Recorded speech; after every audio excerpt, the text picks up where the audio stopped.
What is going on, fighting fans? That's right. The Phillies have won 4 in a row. Took the first one tonight against the Colorado Rockies in this series. It is a Friday night, an earlier Friday night than most people would expect, with an 8:40 middle of the country start with the Fighting Phils going up against the Colorado Rockies. And if you're seeing that on the bottom of the screen, that is correct. The Phillies have won 6-3 with a great with a what seemed to be a super fast game. Could have felt like it could have set the record for the quickest game in baseball this year, but it did slow down when the bats came alive for both sides later in the game. But about through 6 innings, they were only about an hour and 20 minutes in. And it just looked like it was going to keep going and be some sort of pitcher's duel. 1-0, first team to strike would have been the winner of this game, but it did not play out like that. But it did play out in the favor of us Philadelphia Phillies fans with a 6-3 victory over the Colorado Rockies. Fourth in the row for the Phillies, and some notable things happening tonight. Most good, one bad, hopefully not too bad. We'll get into that in a moment.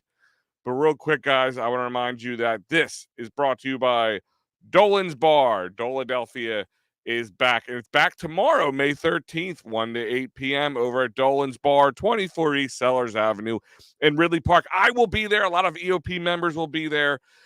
Charlie Manuel is going to be there. Mickey Morandini's going to be there. The Philly Sports Guy is going to be there, and Hollis Thomas as well. And Barrett Brooks, by the way, I found out recently that Barrett Brooks, former Eagles offensive lineman, will be in the house as well. So it'll be an amazing time for any sports fan, an intimate way to hang out, have a good time with some of your favorite heroes in Philly sports.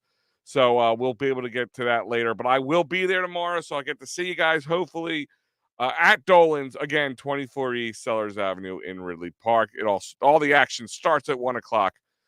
And we'll be there to call the wiffle ball games. Yes, I'm going to be calling a wiffle ball game starring Charlie Manuel and Mickey Morandini.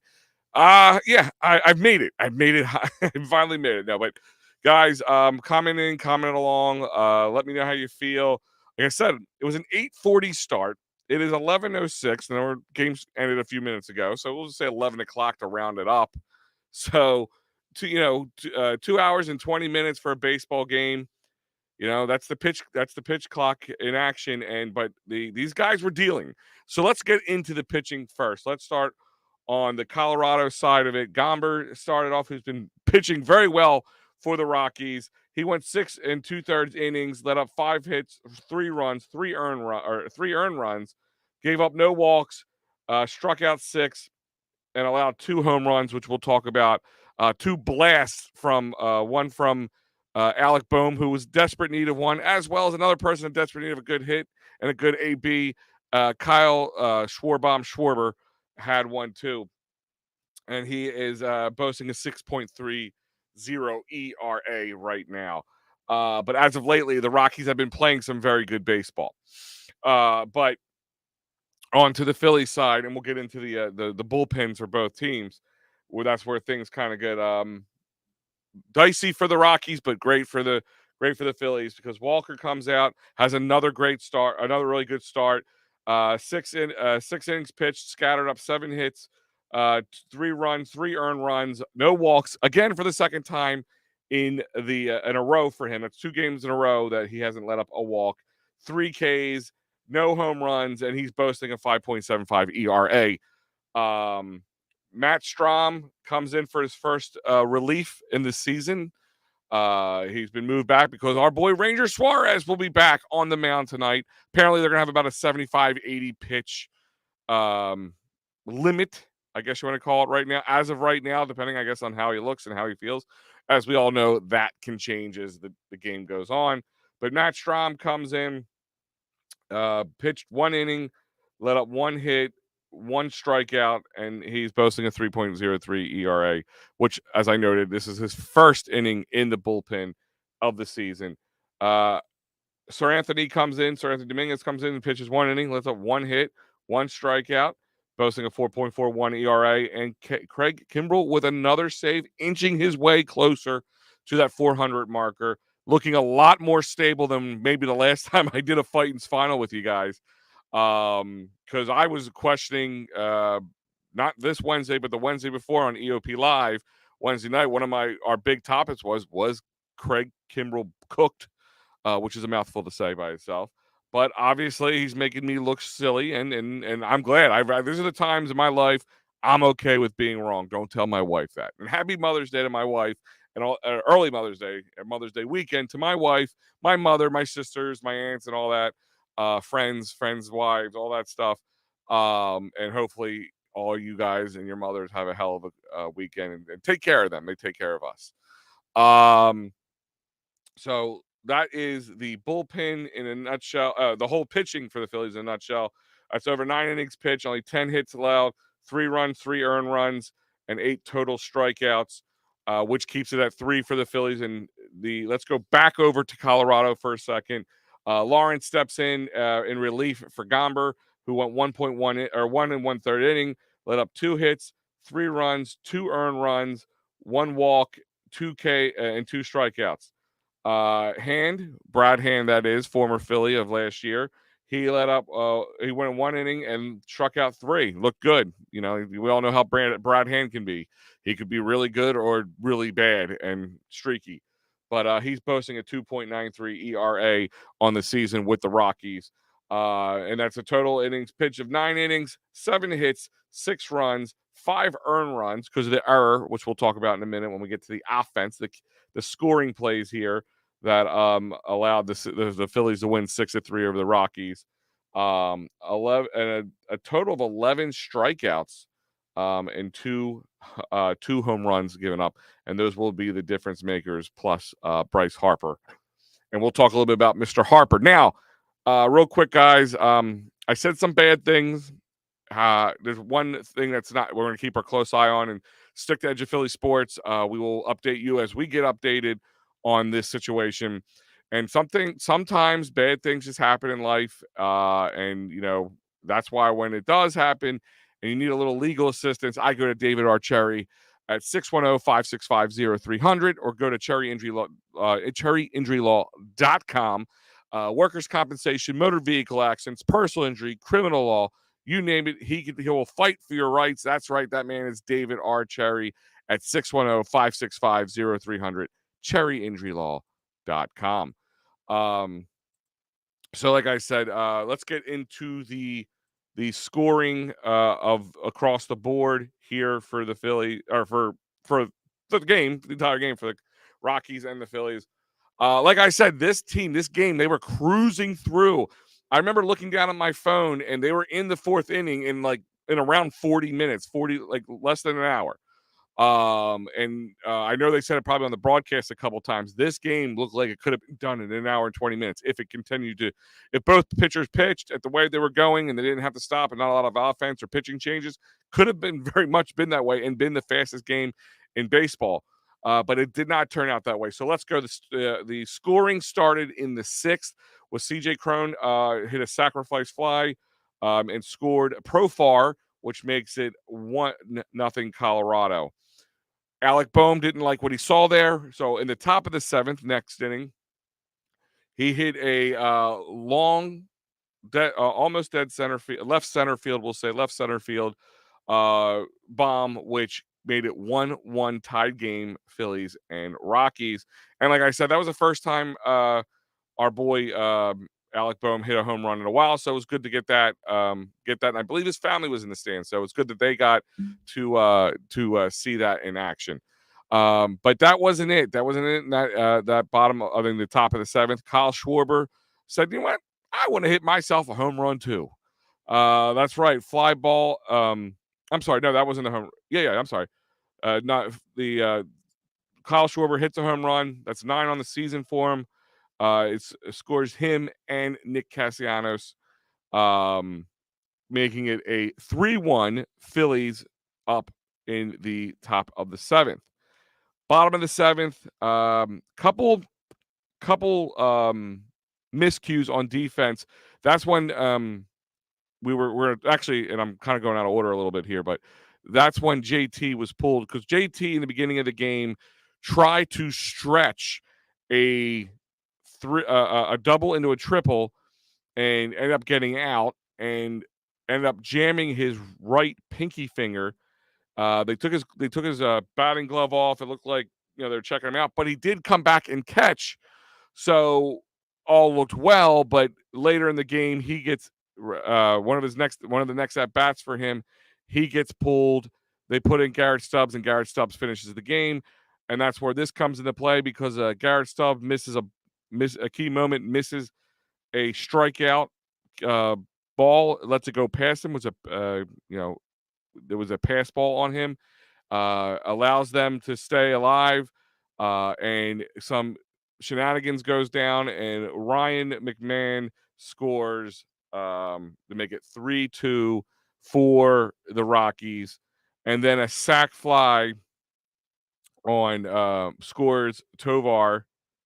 I'm sorry, scores Grichuk, but Tovar gets called out at second. They tried challenging it. Challenge was not successful. Now we're back in the 8th inning to a tie game. So, and here we go. So this is where your MV3, who, let me remind you, just had Tommy John surgery just 6 months ago. Okay. I know he's not a pitcher, and people are like, oh, he's not a pitcher, so you can, but he's still playing at a high level, not having a spring training. We were making excuses for a lot of guys coming in here when this Phillies team has struggled in the beginning of the season. These guys, World Baseball Classic this, and they're getting used to the pitch clock or the pitch counter. Not the pitch counter, the pitch clock, all that stuff. Bryce didn't look like he skipped a beat so far. He's been playing very well. Top of the 8th. He hits a double, which is his 300th career double, might I add. So that's a big monumental moment. So hopefully he got that ball to put up with his many trophies. I'm sure he has. 2 runs score, and Trey Turner and Alec Boehm both score on that big double. Bryce Harper on second. He steals third. An errant throw from the catcher, Elise Diaz, who's been hitting very well. He's been a very big offensive production. He's been hugely high offensive production for the Rockies. But an errant throw sends that ball out into left field, and Harper trots his way home on the error, which gives you the final score of 6-3 Phillies. And like I said, the 4th in a row, which is awesome to see after – they salvaged that last game against the Boston Red Sox. They were able to sweep the Blue Jays in that small 2-run series at home before they came out here on the Colorado Rockies series, and starting off the series nice with a win. So hopefully they can continue with their winning. And I know, again, Al, hey, dude, it's May. Like, chill out. Stop looking at the standings. But I can't help not looking at the standings at this point. Because we have sole position of second place in the NL East. We've been teetering between third and third and fourth in the division. Never really coming close to it at one point. Nationals kind of held that basement spot for a while. But we were 1.001 win percentage below before the start of this game, below the Mets and Marlins at this point. And with tonight's win made us 500 at 19-19, and the other two are the Mets and Marlins are both 1 game under 500, tied at 19-20, giving them 6.5 games back. We are 6 games back behind the Braves, who are 25-13.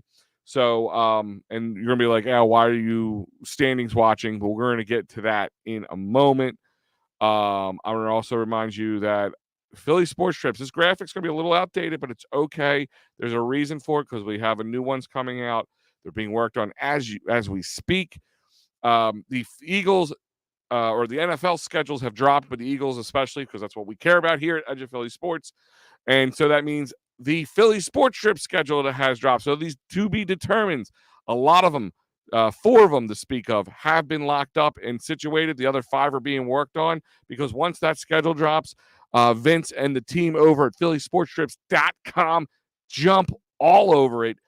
And guys, I can't say enough how much fun it is with things like Mother's Day. Because listen, there's plenty of moms out there who listen and watch and enjoy sports and enjoy EOP here. So I hope you're listening. Go nudge your hubbies, your friends, your relatives, your kids, and say, go to phillysportstrips.com. That's what I want. I want to go out and have an amazing, great time, because you can do that. You can take a bus trip to the more local games. You can take flights and hang out for a long weekend in some great, amazing cities, and go with a large amount of Eagles fans out and have an amazing time. There's also Phillies trips. I know we're doing a Phightins final, so I want to mention a lot of Phillies trips, because I know Philly Sports Trips is out there right now in Colorado. They had a trip to go out for Colorado. So there was a whole contingency of Philly Sports Trips fans and friends out there who I've traveled with numerous times. And let me just tell you, just an amazing time. It's not just a game and a ticket and airfare. There's an experience. There's former players. People go with you. It's such a good time. Check it out. phillysportstrips.com. I know I rambled on a little bit on that, but I just have to remind you guys that it is it's just awesome. It really is just awesome. So go check it out. And like I said, Craig Kimbrell gets his save, and I think he's only a couple shy now, 2-3 shy of his 400 marker on the saves, which is pretty cool. That's cool. I mean, I'm not super worried about it. As long as he stays consistent, then I can get all the saves you want.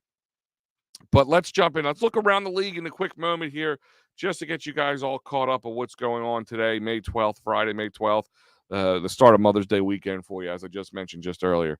But let's look at it right here.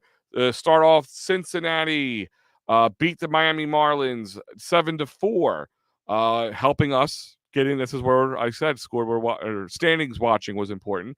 Knocking the Miami Marlins down, keeping them below 500, and the Washington Nationals, sitting in the basement, weren't able to help us. But the Mets won 3-2, but they still stayed under 500, keeping us in sole position right now at this moment of second place in the NL East.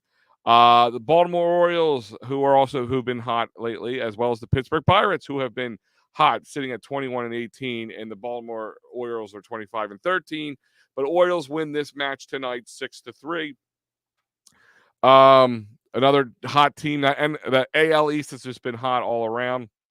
The Yankees, I think, are sitting in last place at like 3 or 4 games above 500. So just goes to show you how hot it is. But Tampa Bay Rays, who are 30-10 right now on the season, they actually lost tonight to the Yankees 6-5. The Blue Jays, who we just saw, beat Atlanta. Thank you.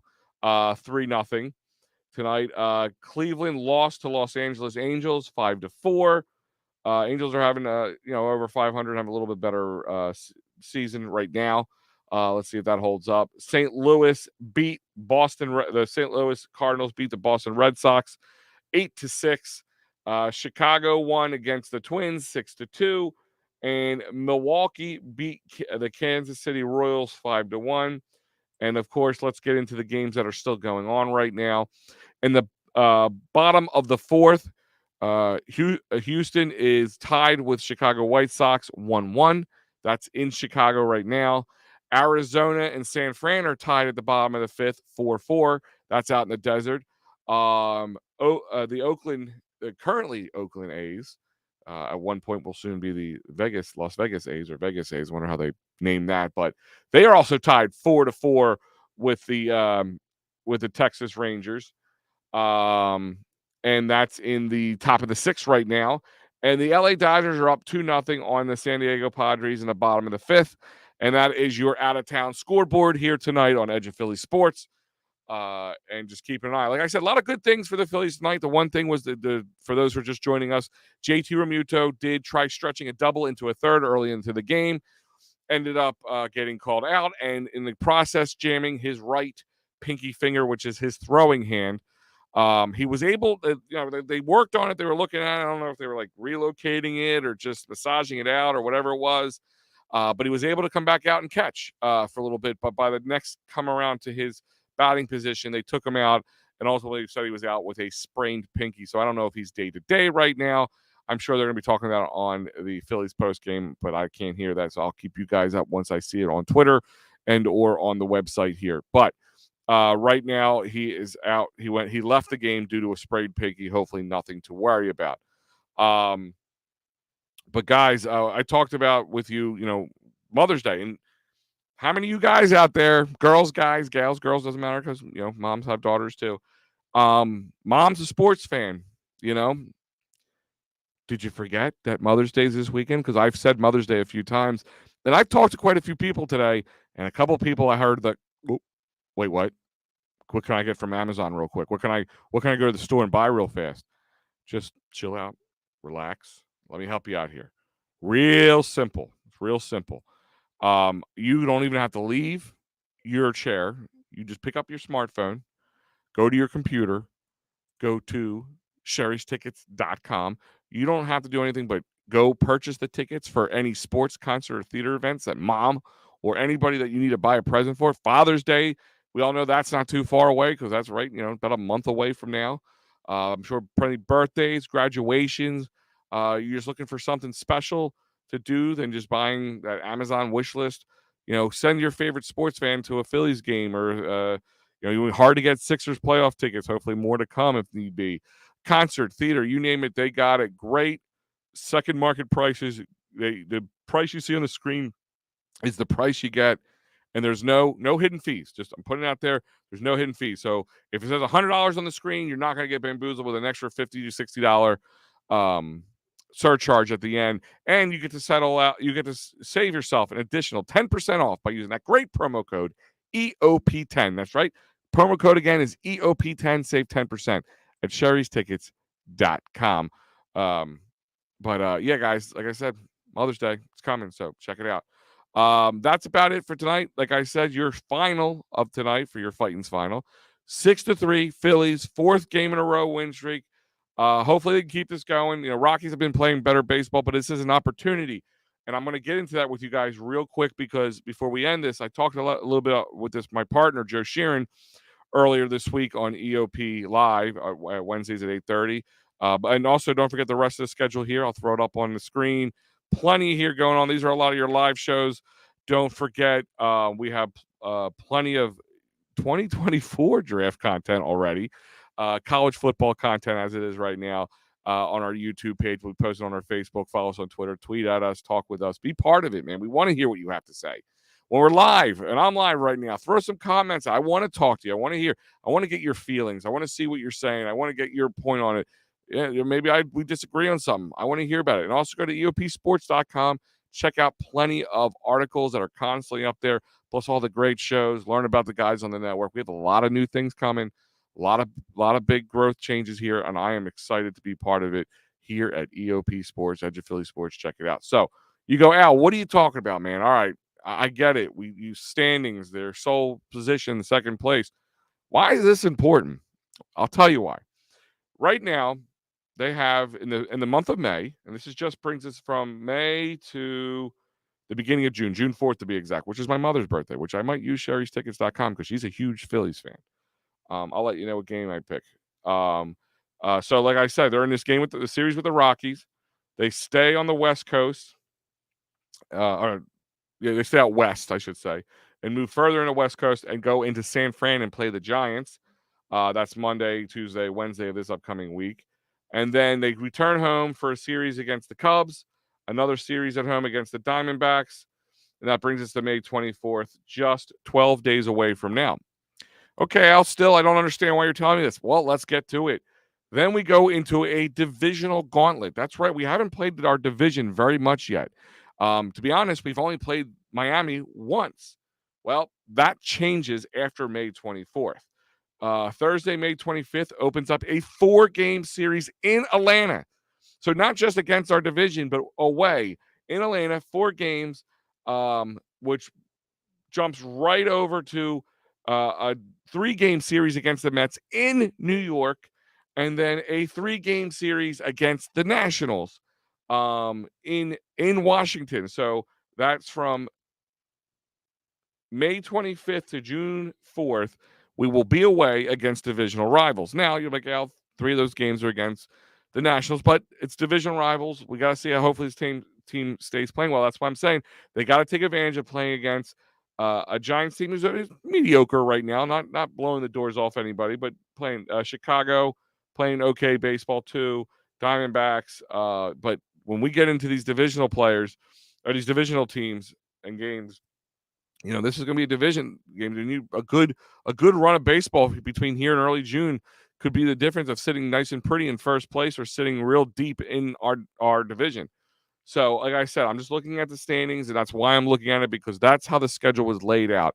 One Miami Marlins series was the only divisional game played, and it will be the only divisional series played the entire season up until May 24th.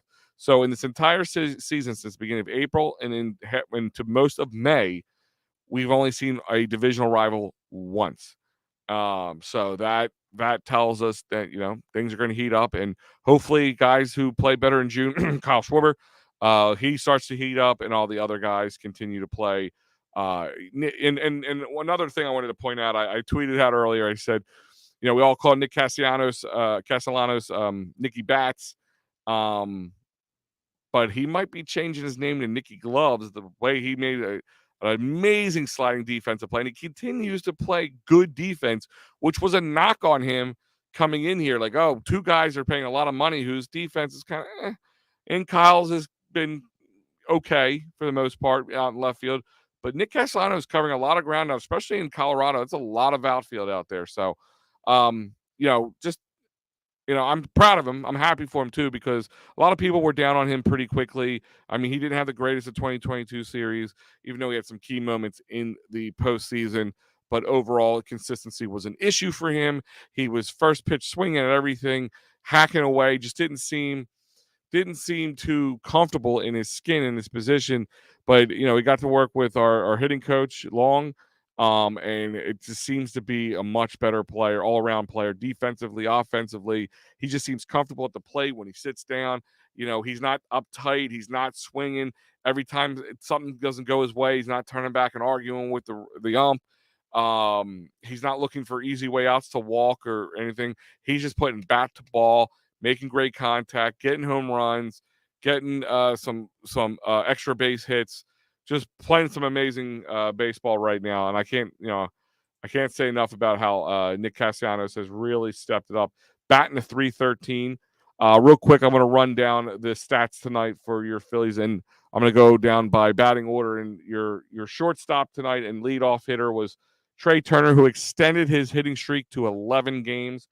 He was 1 for 4 with a run and 2 strikeouts, with a batting average of 261. Alec Boehm, he was 1 for 3 with scoring 2 runs, 1 RBI, 1 walk, and batting at 271. Bryce Harper was definitely the player of the game if anybody was watching. He was 2 for 4 with one run, 2 hits, 2 ribbies, and striking out twice, batting a 344, just coming off Tommy John surgery. He amazes me. Like, believe it or not, people didn't want him, and people were not happy with him up until our run last year, and it boggles my mind sometimes. Kyle Schwarber was 1 for 4 with a run, 2 ribbies, and 2 strikeouts, batting a low 188. JT Realmuto was 1 for 2. And of course, I say he was pulled for Garrett Stubbs, who was 1 for 2 and struck out once. Amundo Sosa was 0 for 4, striking out once. Harrison was 0 for 3. Guthrie, who played center very well out there in Colorado, which is hard if you've never done before. And tonight was his first night. Tracked the ball down, had one where he almost made an amazing play, couldn't make it, but made a couple other amazing plays. So defensively was totally worth it out there. But he was 0 for 2 for night with a strikeout. Brandon Marsh stepped in for him and went 0 for 1 with a strikeout. But Brandon's still batting a 308. But he'll probably be getting the start. But that's it for your Phillies tonight. Once again, as I said, let's see. Dave Yarnold's popping in here. That's 4 in a row. They are starting to come around. Hey, Dave, I sure hope so, because just to we've said that earlier, and then boom, they go out to LA, get swept, and almost get swept here against the Red Sox in Boston. So hopefully, I agree with you. I mean, 4-game winning streak is the way to do it. Gets you the right now sole position of second place in the division. Again, it's May. I know it's not important, but it's something to talk about. But Dave, yes, hopefully we start getting something together. Hopefully they can take this series, if not sweep the series. And like I said, they got to play some good baseball coming up because just in 12 days, you go on a divisional gauntlet away. It's all the way. Braves, Mets, and then Nationals. Now, a lot of people aren't afraid of the Nationals, but still the Nationals nonetheless. But they absolutely have to play well and play well into June to keep this pace and make up some ground. So that is about it tonight, Dave. Thanks for commenting along. Always good to hear from you. Hopefully, every guys next time. I know it's a little later. Friday, everybody's probably chillaxing or out running out those Mother's Day errands. Like I said, guys, I will be at Dolan's tomorrow, 24 East Sellers Avenue in Ridley Park. Charlie Manuel, Mickey Morandini, Philly Sports Guy, and Hollis Thomas will be there. A lot of VOP crew will be there. Check it out. Come over to Dolan's Bar. It's amazing. Philadelphia Sports Day. And there could Barrett Brooks will be also in the house too. And from what I'm understanding, maybe some other people, some names you don't want to miss. So come on out and make sure come say hi to us and tell PJ that EOP sent you. Other than that, guys, amazing night. We will have a nice Mother's Day weekend from all the moms out there. And remember, let's ring that bell and let's continue the series to go. And hopefully, Phillies win the series and the Sixers can win the series as well with a Game 7 coming up on Mother's Day. Hopefully, the Sixers don't ruin anybody's Mother's Day with another second round exit in Boston. Guys, I'm out of here. I'm Big Al, and we are out of here on Phightins Final. Have a good night.